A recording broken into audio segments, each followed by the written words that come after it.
With a previous story, and today she's back in the form of her fine young self to tell us about the flowers and berries from her youth.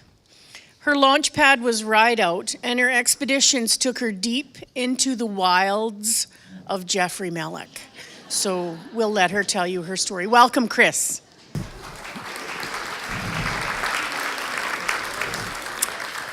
Thank you. I do have a few, as Lisa calls it, housekeeping matters.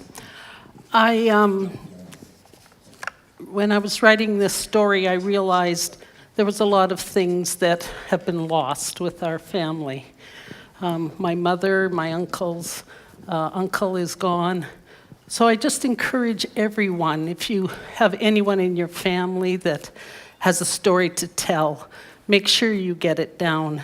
And don't wait until it's too late. So my story is probably shorter than it should be, just because the history is gone.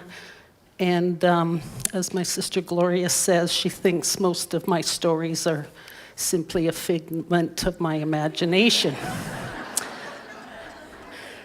And also my sister Gloria, I'm sure, is very glad that this is over for me today.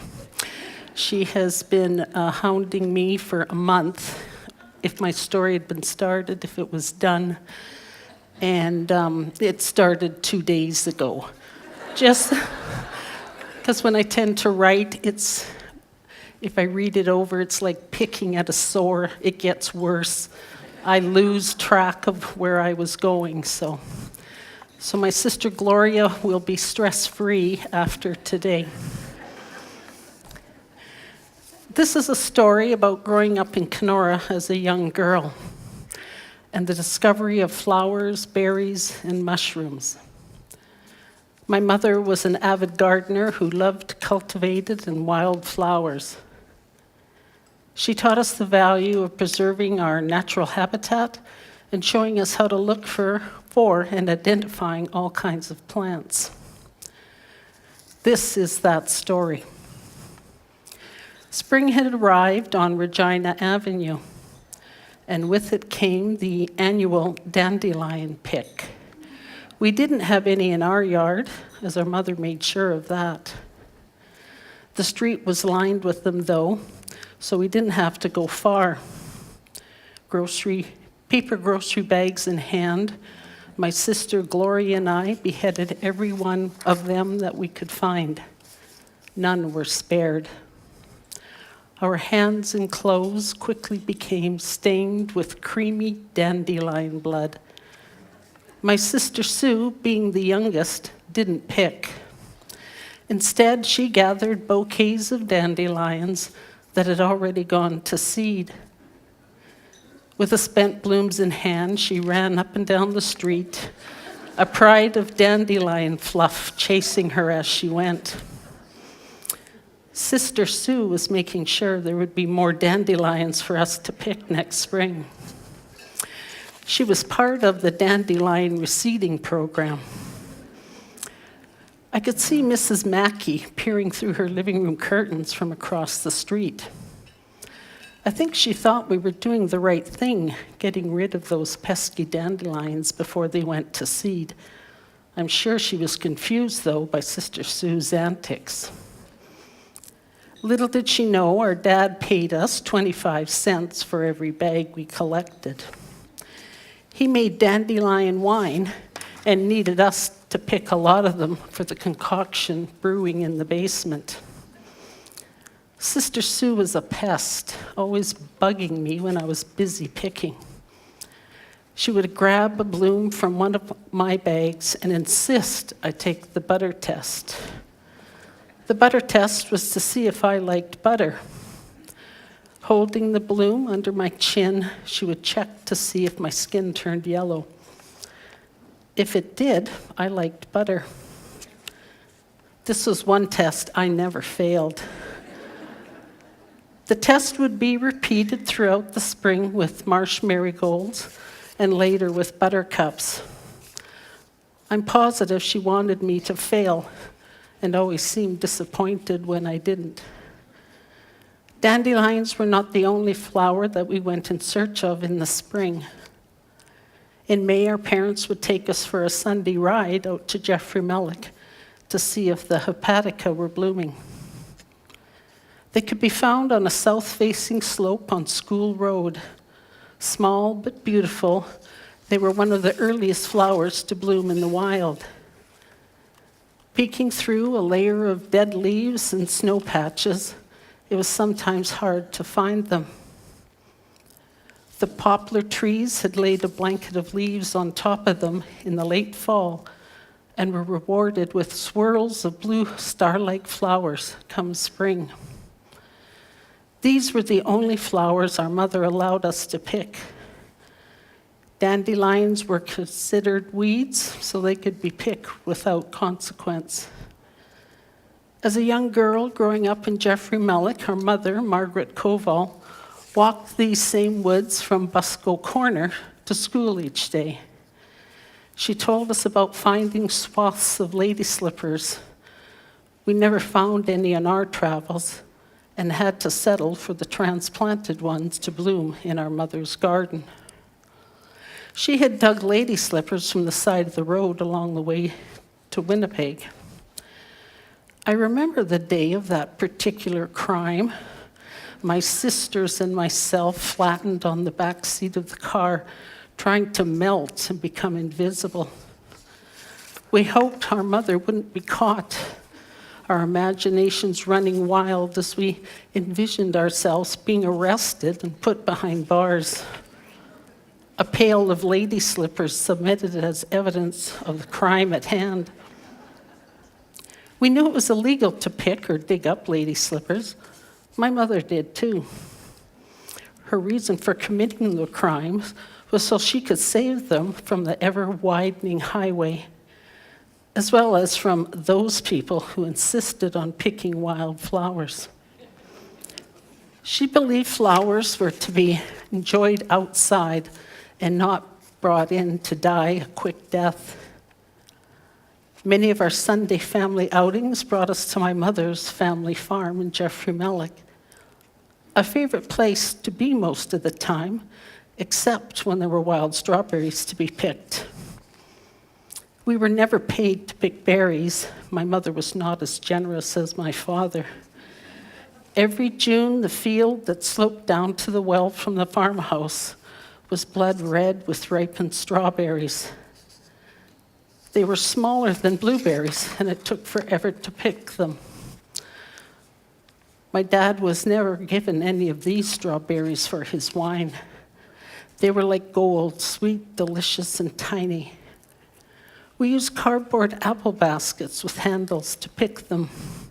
Stained blood red from previous years, I was unnerved by the basket. I envisioned the berries as tiny hearts that were being harvested for those people who ate body organs. The best part of the picking was the eating. We did not follow the protocol set out by our great-grandmother, Christine Busco, which was pick clean, pick fast, no eating the berries, do not step on the berries, and do not tell anyone where you are picking. It was apparent from the stains on our clothes, lipstick red mouths, and actual lack of berries in our baskets that we were not following the protocol. My mother canned these strawberries, a dessert for winter suppers, sometimes served as a topping for ice cream, or just as they were. The pint mason jars then stored in the basement pantry beside the lowly dandelion wine. In early July, we would go looking for wild red columbine that grew along the road down by the Winnipeg River. The tip portion of the blooms pinched off and eaten. We had to be careful and watch for the bees that hid inside of the flowers. They were only too happy to launch an attack on us for stealing their food. There were wild columbine growing along a fence in our yard. We only ate the tips from those flowers once. Our mother caught us and threatened us with the wooden spoon if she ever saw us eating them again. The wooden spoon was never used. The threat was enough of a deterrent for us. In early August, our bush adventures continued with an annual trek to my great-grandfather's woodlot on Austin Lake Road. Great-grandfather William Busco used this lot to cut trees for the local mill. His team of horses helping him to get the wood out and back to the farm. This was our private Blueberry Hill. We became mountaineers on those days without the help of climbing ropes or specialty shoes. Our runners from Robinson's store got the job done. I sometimes pretended I was one of grandfather's horses on its way up to the summit to get a load of wood. I made horse noises on the climb, a signal to bears that we were on our way. This was one of the few times that my being noisy was not met with a reprimand. Berry picking was a family affair. My mother, my two sisters, my great-grandmother, and my great-grandmother's sisters, Mary Kostick and Ann Mamatuk, all making the climb. All were no-nonsense, hard-working Ukrainian women, except Auntie Ann, who had a softer side and never commented on our lack of picking skills. The berry picking protocol applied to blueberries as well. We now had our mother, our great-grandmother, and one auntie making sure we picked properly. Great-grandmother sold baskets of berries to people in town, so she always picked fast and clean.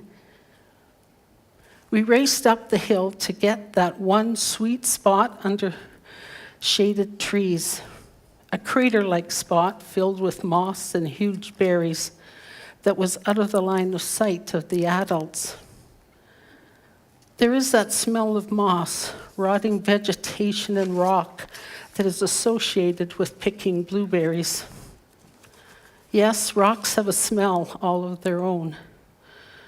If all of those smells were bottled together, I would know its origin immediately. The smell lingered on my hands when I got home, earthy and sweet. This was the perfume of the Ukrainians.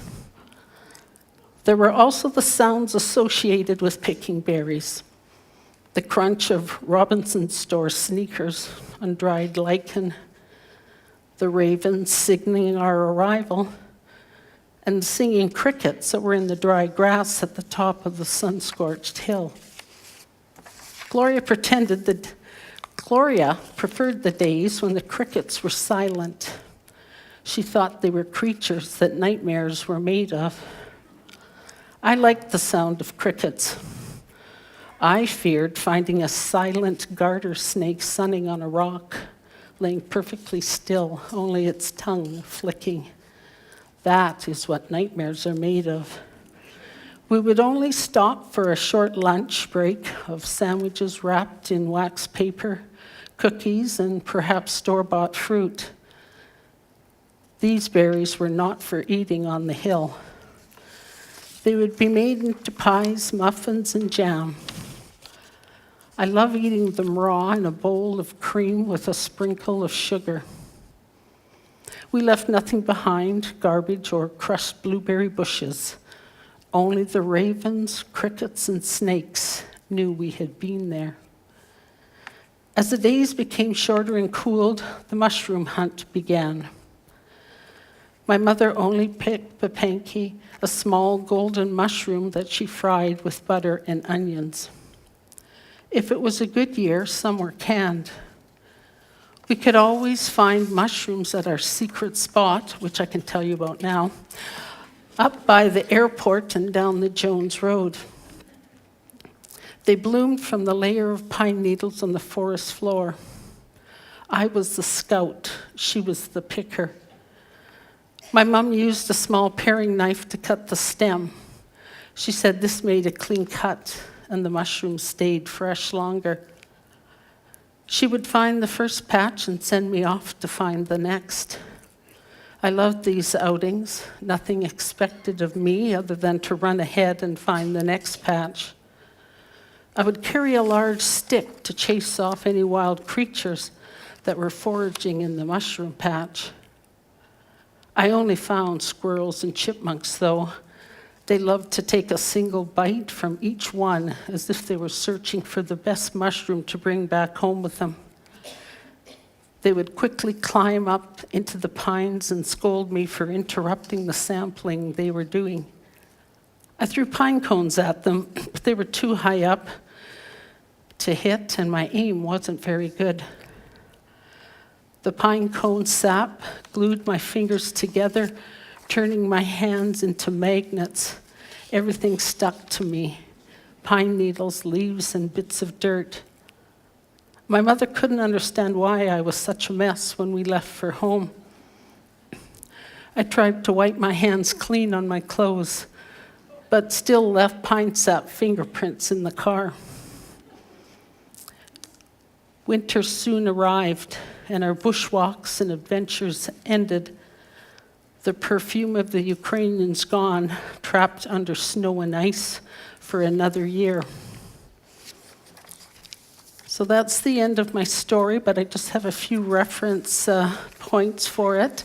Busco Corner is now referred to as Four Corners, which is the intersection of East Mellick Road, School Road, Beg Road, and Coker Road. My mother's family farm is located on Busco Corner. My Aunt Jane Koval and her daughter Nancy still live there. The property is not farmed, but the strawberry field is cut for hay by a neighbor. My mother's lady slippers still bloom every summer, as do the hepatica she also transplanted to the bush behind her house. My mother passed away, but my nephew James Harvey now lives in the home I grew up in. Thank you.